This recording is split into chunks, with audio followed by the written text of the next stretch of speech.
cambios de hábitat y al final simplemente termina bien con la extinción o migración de especies. Bien, perdón, me he hecho un poco breve en algunas entidades, ¿no? Pero el aspecto ambiental viene a ser puntualmente, ¿no? Todos los elementos que salen e ingresan de las actividades humanas. Vale decir, ¿no? Estos aspectos ambientales generalmente vienen a ser insumos que ingresan como materiales, materia prima, etcétera, y también son elementos que terminan saliendo como elementos sobrantes del proceso mismo, ¿ya? Por ello mismo se denominan aspectos de entrada y aspectos de salida, ¿ya? Pero la dinámica, obviamente, inicia de la actividad propiamente del hombre. Toda actividad, desde la más simple hasta la más compleja. Hay unos ejemplos. La de construcción, que es de ustedes, ¿no? La de ingeniería civil en su misma actividad. La de producción, generalmente las industrias. Distribución, que es un servicio. Ojo, actividades domésticas y actividades especiales, como laboratorios, plantas de radioactividad, etcétera, ¿no? Todas las actividades y otras más también que pueda haber, obviamente, ¿no? Todas necesitan elementos de ingreso, elementos que van a ser su materia prima, ¿ya? O simplemente los recursos naturales. Estos vienen a ser aspectos de entrada. El agua, posiblemente con algunos elementos, va a generar contaminación al suelo, ¿no? Los residuos, evidentemente, van a generar contaminación al suelo. Quién sabe, también por ahí puede haber una pequeña fuente hídrica, contaminación al agua. Y si hay gente que vive cerca, un mal aspecto, ¿no? Contaminación visual, ¿ya? En el tema de gases, lo mismo, ¿no? Van a generar perjuicio posiblemente al aire, ¿no? Va a haber un mal olor, etcétera, ¿no? Si ustedes se dan cuenta, hay modificaciones. Estas modificaciones al final terminan siendo impactos ambientales. Puede haber todas estas modificaciones o alteraciones, algo positivo y algo negativo, pero en su mayoría, les acabo de decir, vienen a ser impactos negativos, vale decir, elementos desfavorables, ¿ya? Pueden provocar desde enfermedades, cambios en el medio ambiente, muerte de animales, plantas, etcétera. Al final terminan siendo impactos ambientales que vienen a ser el efecto. Ya, si se han dado cuenta, la causa, aspectos, el efecto, impactos ambientales. Esto más adelante lo vamos a ver ya mucho más preciso, pero esa es la relación que existe en tema de contaminación.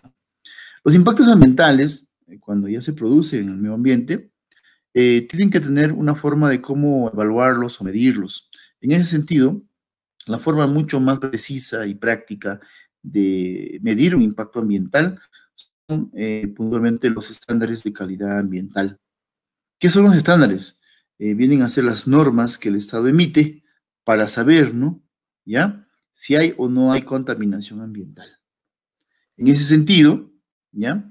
Existen dos normas en preciso, ¿no? Los ECAs y los LMPs.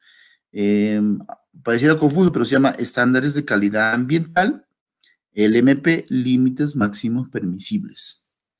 Los ECAs generalmente son parámetros, son indicadores de contaminación, pero evaluados en el espacio libre, en el ambiente libre, mientras que los LMPs, límites máximos permisibles, son indicadores, parámetros a evaluar, pero en la misma fuente que lo genera o lo provoca. A ver, en español, para que me entiendan. Los ECAs se miden en el espacio libre, en el río, por decir, en el aire, ya, no sé qué más puedo decir, en el espacio prácticamente abierto, ¿no? Ya ahí estamos viendo cómo el agente contaminante es asimilado por el medio ambiente, mientras que los LMPs son indicadores que se miden en el mismo lugar donde se provoca. Ejemplo, las matrices de desembocadura de un petar, el tubo que bota el agua ya tratada, ese es un punto donde hay que medir el MP. La chimenea de una industria también es el punto exacto donde vamos a medir el MP. No son puntualmente al ser arrojados al medio ambiente extraños, ¿ya? El medio ambiente no es que no se defienda o quiera recuperar su estado inicial, su estado que está en equilibrio.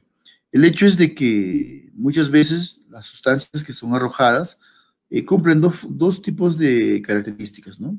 Bien son muy agresivas, ¿ya? Estos generalmente son residuos peligrosos que podrían ser, o son en gran volumen, en gran cantidad.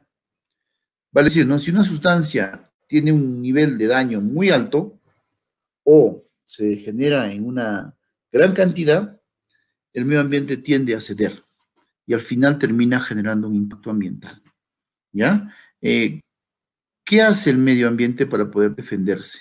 Generalmente busca el equilibrio, trata de que los elementos extraños se puedan acondicionar, se puedan adecuar a este medio ambiente.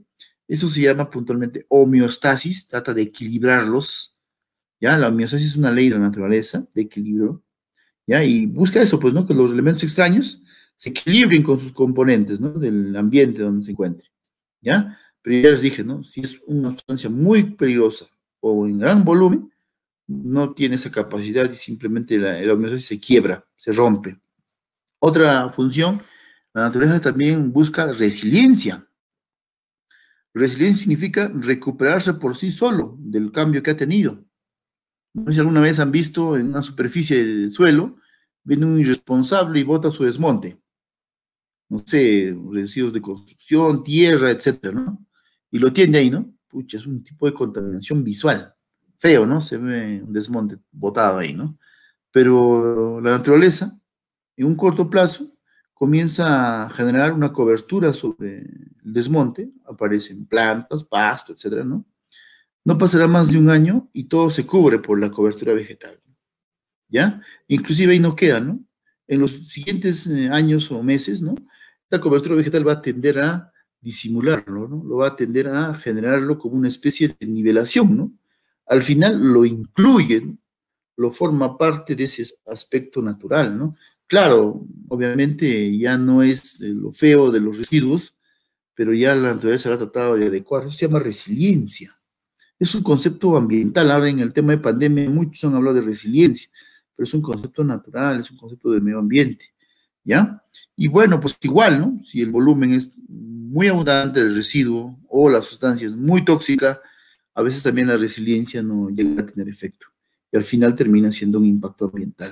El tipo de contaminación que tenemos en el primer grupo es una clasificación en función de la extensión de la fuente, o sea, de cómo el contaminante se disipe en el medio ambiente, cómo se va moviendo en los distintos puntos. Por ahí, por un lado, tenemos la contaminación puntual, es cuando el agente contaminante, por un punto en específico, obviamente fácil de ubicar, georreferenciar, a la vez también fácil de plantearle una medida de manejo, porque está en un solo punto, ¿ya? Desde ese punto comienza a contaminar el espacio, ¿no? Ejemplo, la chimenea de una industria, es un impacto puntual, ¿ya? La desembocadura de la chimenea.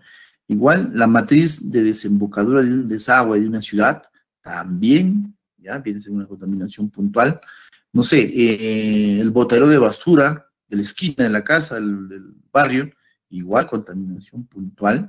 Incluso hay contaminación puntual móvil. Los tubos de escape de los vehículos también son puntual, pero son móviles, ¿no? Porque se van yendo de lugar en lugar, ¿ya? Estos son fáciles de controlar porque obviamente tienen características y poderlas manejar. Contaminación lineal. Es un tipo de contaminación que es, en cierta forma, varios puntos de contaminación generando una fila o línea. Y por donde pasa esta fila o línea, va a haber, pues, ¿no? Distintos tipos de efectos. Un ejemplo claro de ello puede ser, por decir, una autopista, una carretera muy concurrida, ¿ya? Si ustedes se dan cuenta, el carro va, viene, ¿no? Y en ese recorrido hay gases, polvo, ruido, y se convierte en una contaminación lineal. Contaminación hídrica atmosférica de suelo. Es un tipo de contaminación donde agentes extraños, elementos extraños, se adhieren a estos elementos como agua, suelo, aire, y lamentablemente modifican su contexto. Hacen que el elemento pierda su propiedad y al final termine siendo un elemento inservible, un elemento que no sirve para los seres vivos ni para el hombre. ¿Ya? Un ejemplo nada más, en el agua, agreguemos residuos sólidos orgánicos. Ya, pues no, estos van a comenzar a descomponerse en el agua y van a generar, por un lado, contaminación química, porque va a haber eliminación de sustancias químicas, posiblemente elementos que lo van a generar. Por otro lado, van a generar contaminación orgánica, ¿ya? Coliformes, van a aparecer bacterias, microorganismos, ¿no? Y van a dar un mal aspecto al agua. En esa condición, este agua, ¿podrás tú beberlo? Si es mucho más crítico este agua contaminada, ¿se podrá utilizar para la agricultura? Entonces, en cierta forma, es un tipo de contaminación que daña los aspectos ambientales, ¿ya? Y obviamente hay distintos, pues, ¿no? ¿Ya? El agua deja de ser bebible y se convierte en un agua inerte. El aire deja de ser respirable y se convierte en un aire enrarizado, vayan a avanzar el nombrecito. Y contaminación del suelo, el suelo deja de ser fértil y se convierte simplemente en un elemento estático, ¿no? Simplemente no genera vida. Ejemplo claro de contaminación del suelo, el derrame de petróleo o combustible sobre el suelo. Mata y muere todo. El suelo simplemente es inerte. ¿Ya? Ese es un tipo de contaminación del suelo. Contaminación cultural. Este último se refiere al adherir, ¿no? En la actividad humana, digamos, en la costumbre, en la cultura humana, hábitos extraños, y lo más crítico y lo más feo es que son hábitos perjudiciales para el hombre. ¿Ya? Al final simplemente tenemos una persona, un ser humano que no tiene identidad. Y si no tiene identidad, se dedica a otras actividades totalmente diferentes en su contexto, y obviamente, pues, ¿no? Su accionar frente al medio ambiente prácticamente lo tiene como tercer o cuarto grado de importancia. No le dan importancia. Ya vamos con un ejemplo para que me puedan entender, ¿no? Imagínense, un niño de una comunidad campesina, de acá del Valle de Mantaro, no sé, a ver, se me ocurre la mente, Chongo Salto, Colca, ¿ya? Ojo, no estamos hablando de nada de, usted no va a ser de alguien por ahí. Imagínense una comunidad, ¿no? Viene a Huancayo. El único fin es de que pueda tener mejores oportunidades. Estudiar más, quién sabe, conseguir un trabajito. Y bueno, pues no puede que su familia luego también ellos disfruten de este beneficio, ¿no?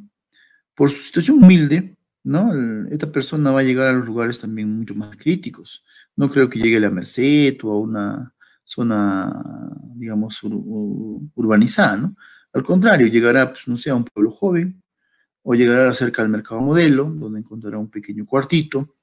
La cuestión tiene que adecuarse, ¿no? Donde puede estar en esa situación un poco humilde, ¿no? No es ni rico ni muy pobre, pero es humilde, ¿no? Bueno, lo que va a hacer este jovencito, lo primero es buscar relaciones con sus amistades, pues, ¿no? Con el agente que lo genera.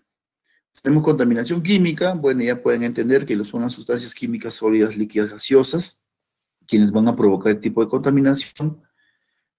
Bueno, un ejemplo, en nuestros tiempos, todo lo que visten, usan, comen, etcétera, es derivado de la industria química. Todo. Hasta nuestros cultivos naturales que muchos pensamos, una agricultura orgánica, no sé, a ver, no sé si ustedes serán de alguna zona de acá de Huancayo, pero díganme, ¿en qué parte de Huancayo no siembran sin utilizar algún tipo de agroquímico? Sin urea o sin algún tipo de agroquímico. Falso. Todos los agricultores, todos, son dependientes de los agroquímicos y fertilizantes. No se le mete en el cerebro que no pueden sembrar sin eso. Sí o sí le meten urea siquiera, un poquito para que puedan cultivar. Entonces, hay un ejemplo crítico de la contaminación química. ¿Cuál es el efecto más fuerte? Lamentablemente, la esperanza de vida de los seres humanos ha disminuido bastante, ¿no? Antes, si ustedes recuerdan, una persona vivía 100 años, 110, ¿no? Y bueno, pues no, hasta esa edad estaba bien, pues, ¿no? Ahora, la esperanza de vida, según la OMS, ¿ya? La Organización Mundial de la Salud, habla de que las personas tienen un periodo de vivencia máximo de 70 años. El promedio va en las damas 65 años y en los varones 60. Pucha, si ya muchos de ustedes han pasado de 30 años, ya han pasado media vida, vayan pensando de restar de uno en uno hasta los 60.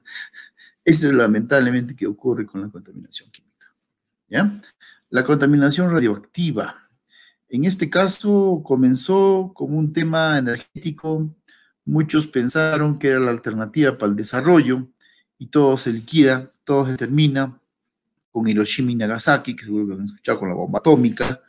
¿ya? Todo termina, todo se fulmina en el año 80 con la planta nuclear de Chernobyl, ¿no?